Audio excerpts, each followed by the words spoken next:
Hey everybody, it's me, John Anthony Chihawk Soltero. I am the anti-hero and the creator of the Bubble Patrol.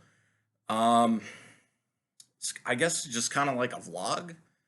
Um, so there was a documentary that I was wanting to watch and I was able to find it, um, called "You Can't Kill David Arquette," and it revolved around David Arquette kind of, after his early rise to success in Hollywood in like the mid to late 90s, becoming more of like a joke in Hollywood after doing Scream.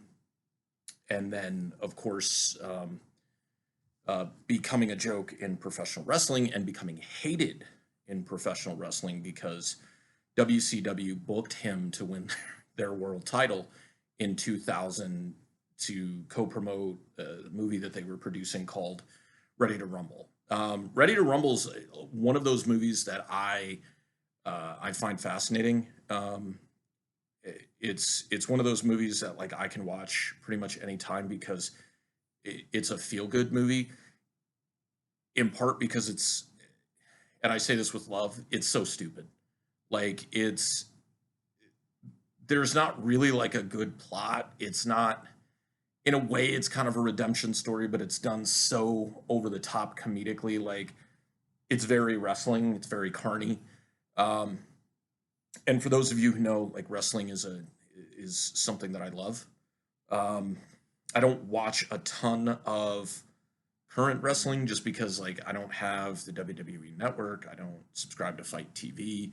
I do pick up um, and watch matches specifically from like AEW, Impact, and WWE on YouTube, and then I have like a pretty substantial DVD collection of like ECW DVDs, Ring of Honor stuff, and WWE stuff, like especially things that are collected from wrestlers who wrestled in different promotions and stuff like that. And so when I had seen like a trailer for this, I think it was on YouTube a couple years ago, um, for you cannot kill David Arquette. I was just like, okay, this is interesting. And holy crap, he's, like uh, in his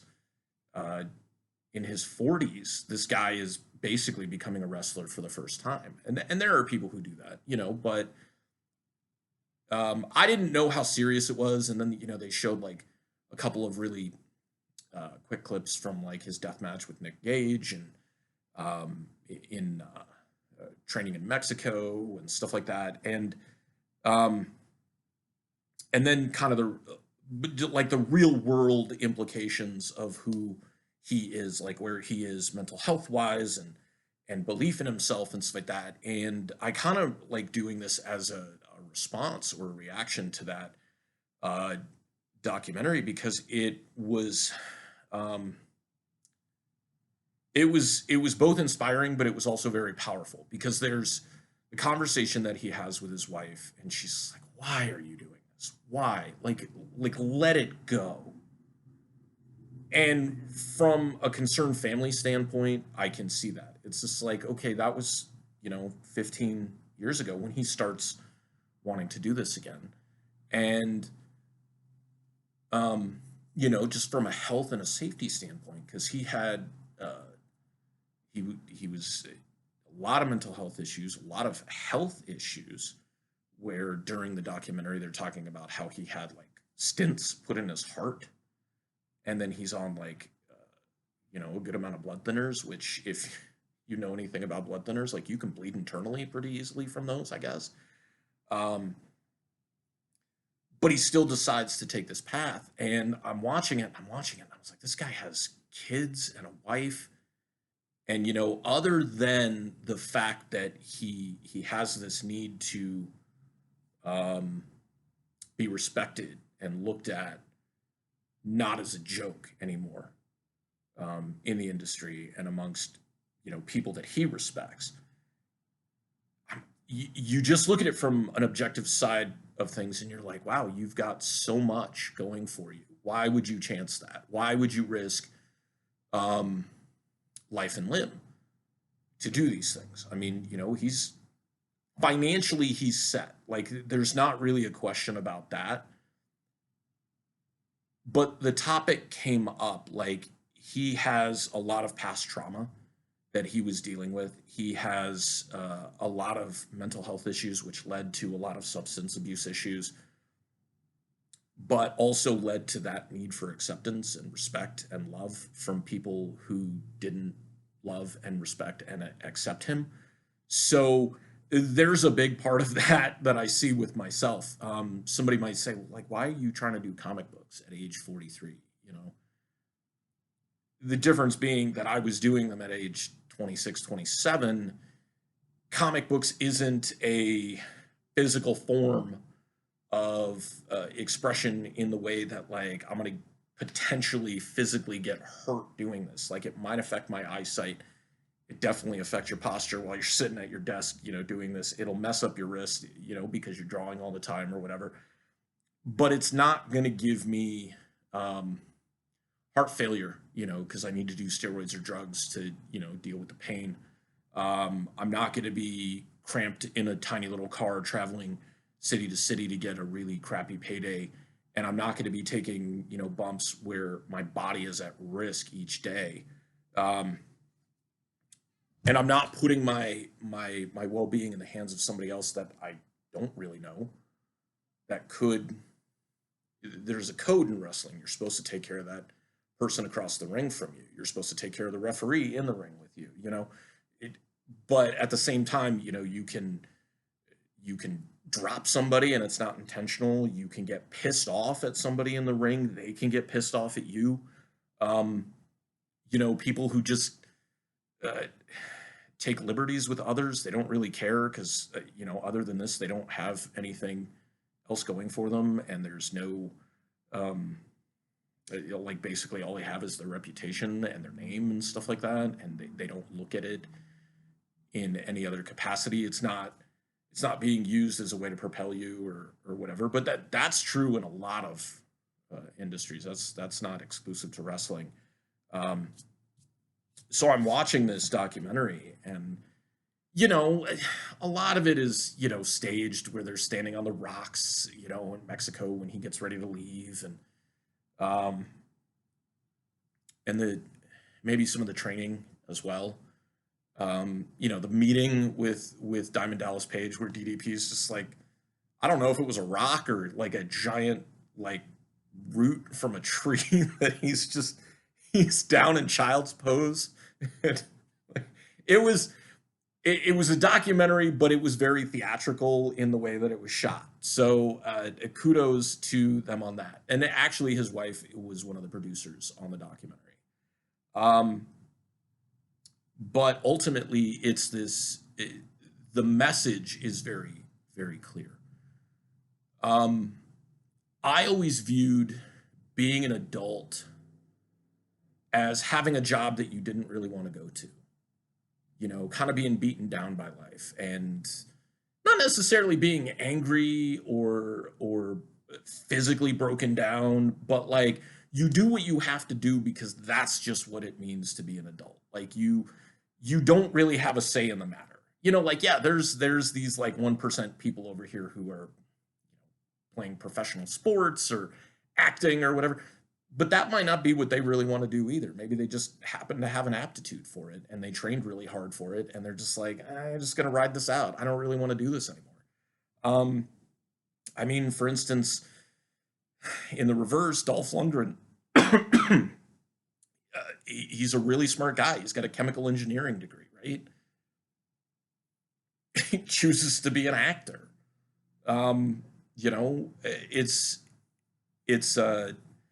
It's interesting because I think I can really, really heavily relate to it. I don't know what the diagnoses, I mean, they may have mentioned it, and I just forgot, that David Arquette has, but substance abuse was one of them.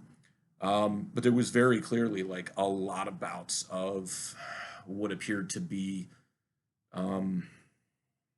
manias that he was experiencing. Especially there's a scene where he's seeing like a neuropsychiatrist and they're they're basically like pumping him full of drugs to sedate him and stimulate the brain in different ways to be able to do an image of like what his brain looks like. And um, the the doctor's just like, okay, so this area of the brain is a lot smaller than it typically would be on like just an average person.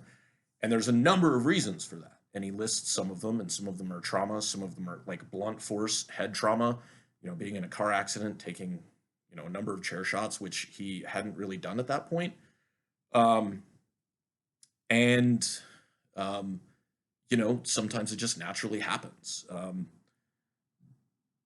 But then it really begs the question because this just a little bit ago, I also found out Vice TV's Dark Side of the Ring is on Hulu. And so, first episode I watched was one that I hadn't been able to find anywhere else, about Chris Canyon, professional wrestler who was gay, closeted during almost the entirety of his career, and based on the all the things that people who were with him during like the most successful in-ring portions of his career had very differing, not opinions of who he was, but very different experiences with him. There were some people who were uh, like James Mitchell, who was the Sinister Minister, and James Vanderberg in WCW and ECW, respectively. He was physically assaulted, according to him, numerous times, and just the things he was describing were like, and other people were describing were like he was awake in his house for like 6 days straight. Um, there was a lot of paranoia and belief that certain things were happening. I wouldn't necessarily say conspiracy, because conspiracy is when you believe something that's being told to you or you're researching, and paranoia is more like just something that pops into your head and you're just like, there's cameras in this house, I can't prove it, and I've looked everywhere in this house and there are cameras in there, and people are watching me. There's no conspiracy there because there's no abject line of other people trying to like keep you believing certain information. It's just something that you take into yourself, and it is very internalized. Um, but the things that Luke Hawx, um, the Young Bucks, and a few other guys were talking about were like, it very very clearly could be diagnosable as bipolar one, and that's the bipolar that's different than the one I have. That's a lot of people get hospitalized multiple times during their lifespan. Their manias are much different. Their depressions are much different. Um, my anxieties or my manias are very very minute, and very short in time frame. So when I'm at work and I'm taking phone calls, I could take one phone call and it's perfectly fine. I could take another phone call that's 5 minutes long, like 3 5-minute phone calls in a row. And the first one is fine. The second one, I'm just getting amped up and irritated, and internally I can feel myself lashing out at somebody. And I don't think that's ever come through, or necessarily come through in that span. And then the very next phone call, like everything's fine again. Um, but the depressions are a lot different for me, and you know, um, so with David Arquette, like seeking to have that respect and get that out of his system, like he had to do this. This is a journey that he had to do, and a path that he had to take, that he had to walk. And for me, it makes a whole lot of sense because um, I feel that as well for different reasons. I mean, with the Bubbas and the Bubba Patrol and creating this comic book, it's it's personal. It's less about earning the respect of peers in the comic book industry. I wouldn't say that I really have peers in the comic book industry, because if I were to say, oh, my peers in the comic book industry or my colleagues, you would expect like, oh, these other people who are working on like books for Marvel and DC and Image, and doing these things that are being seen by so many people. And so there's a part of me that's doing this for myself, and there's a part of me that's doing this for my dogs, and there's a part of me that's doing this because I know people are going to love this story, and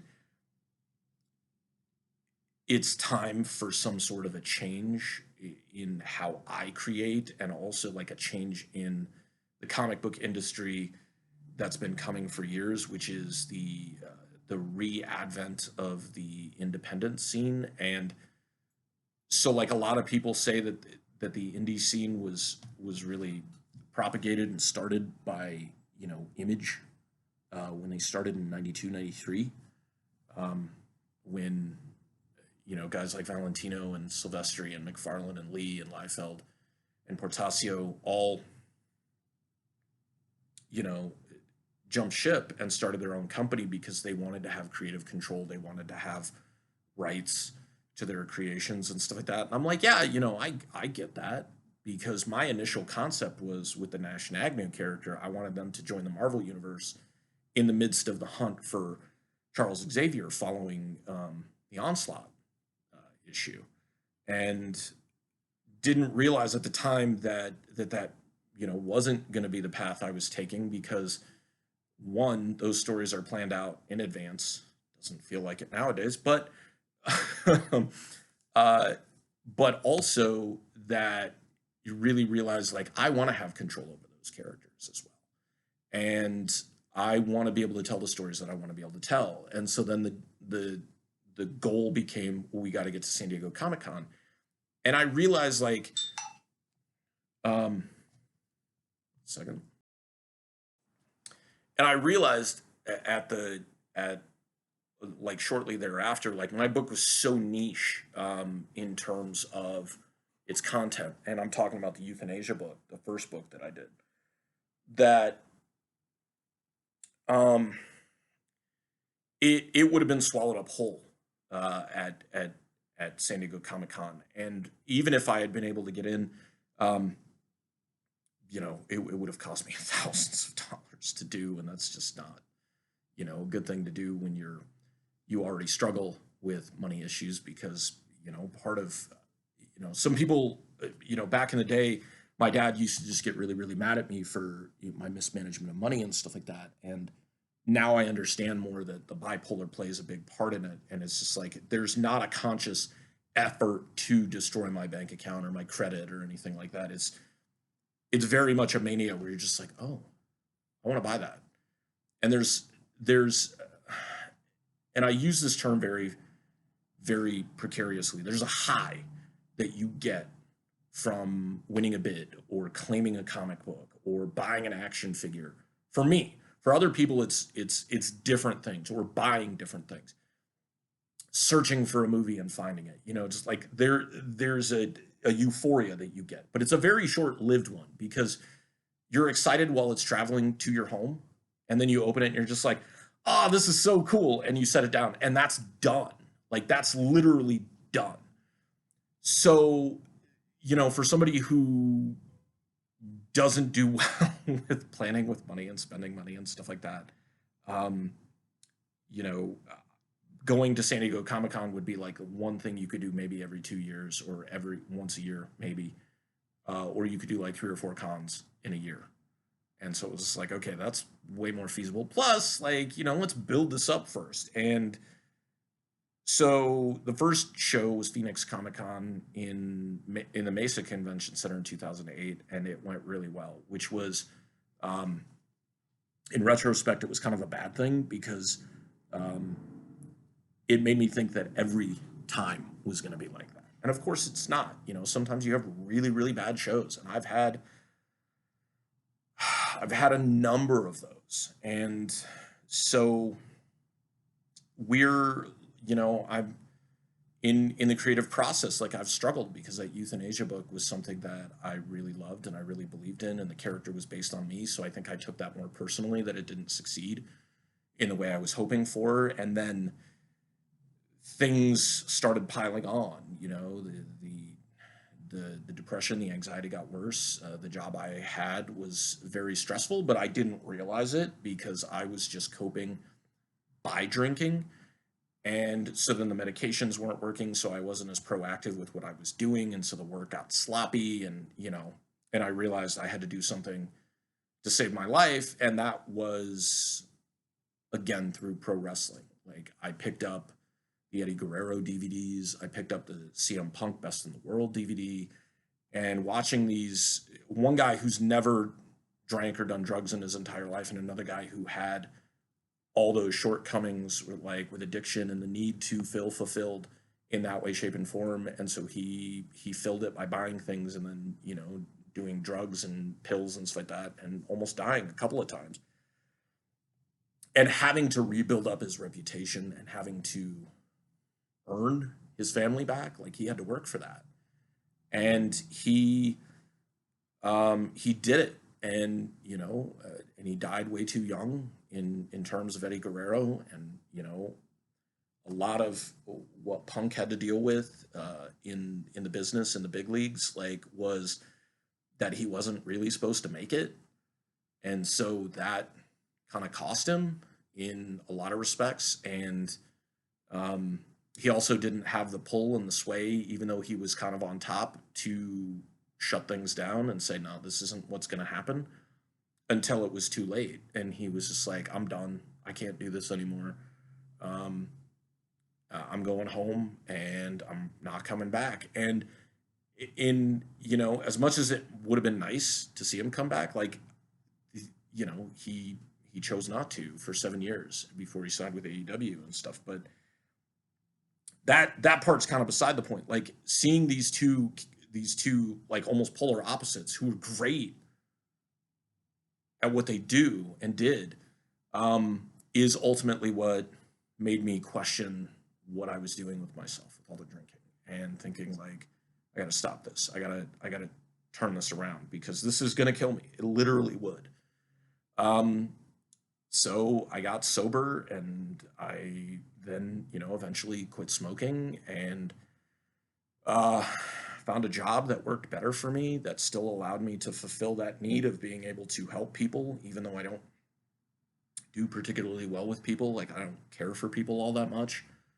And that might be a bipolar thing, but that might also just be the experiences I've seen, where, like, I see people, like, harm each other and do horrible things to each other. So it's an experience of, like, I've trusted quite a few people, and I've let my guard down with a number of people, and those relationships have tended not to end well for me.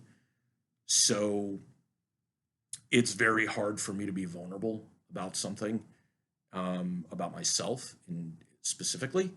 So I tend to bottle things up, and I tend to, in short, be an asshole.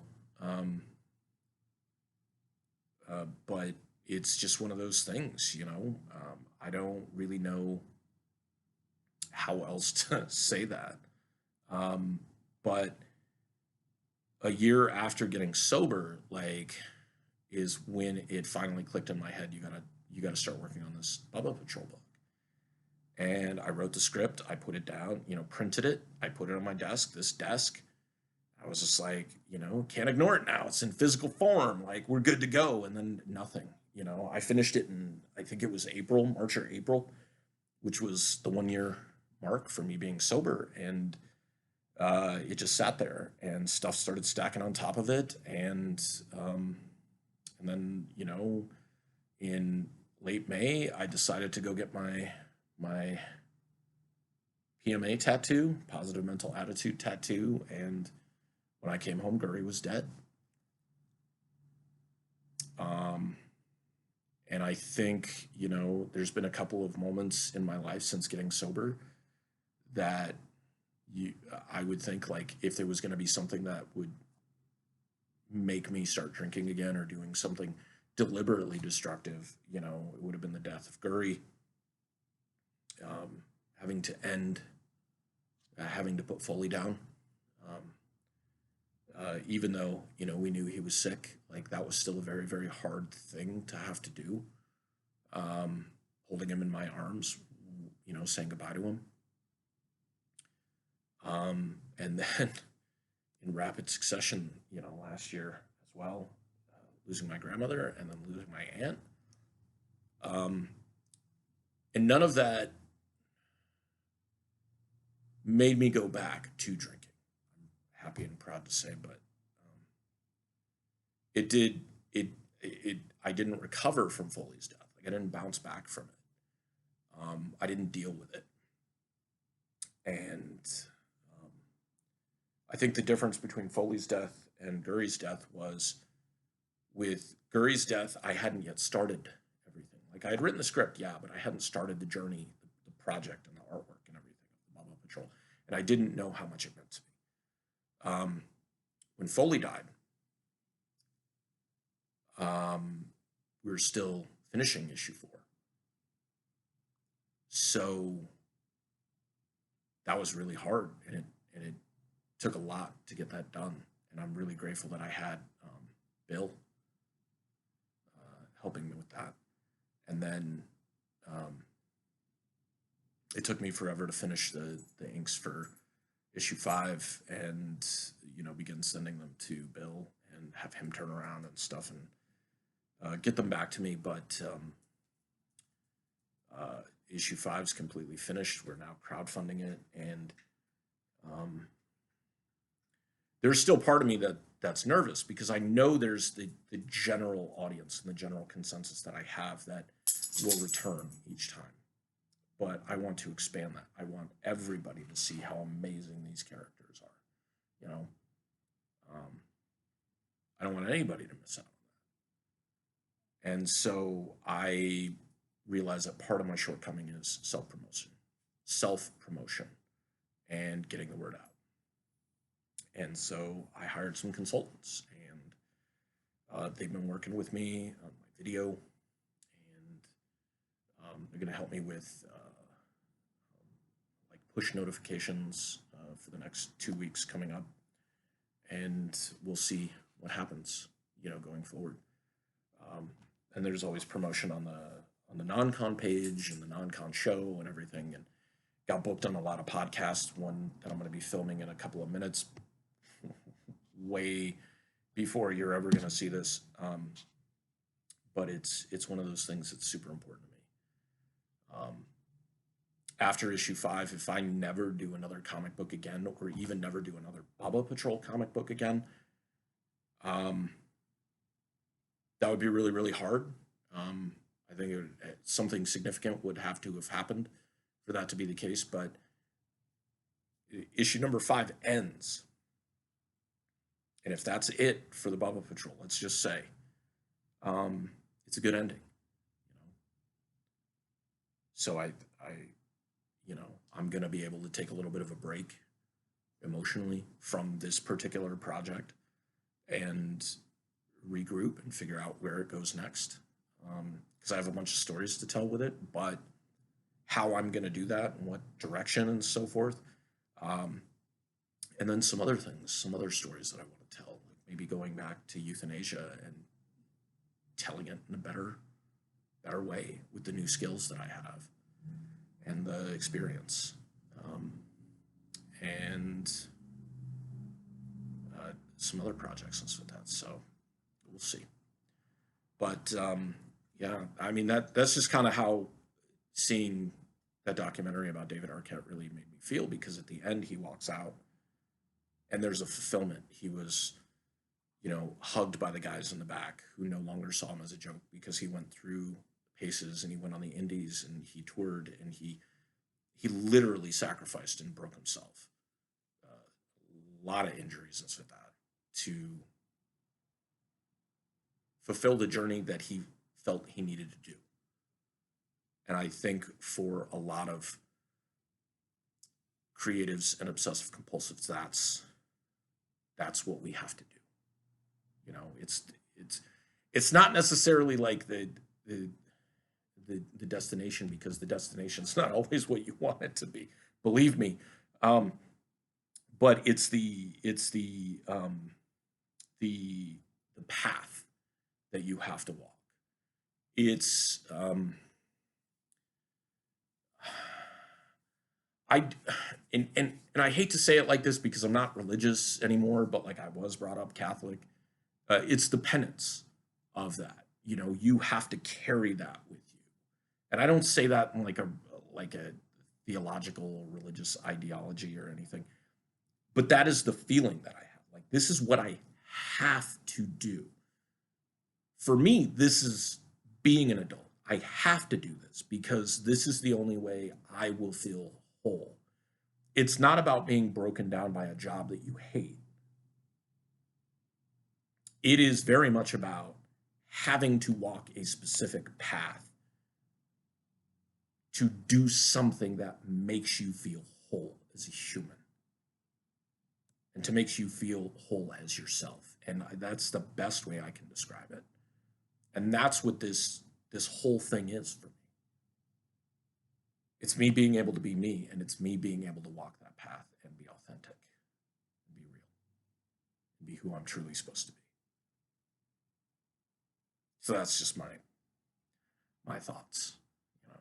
And that documentary was able to make me verbalize it. So I guess if I post this, till next time.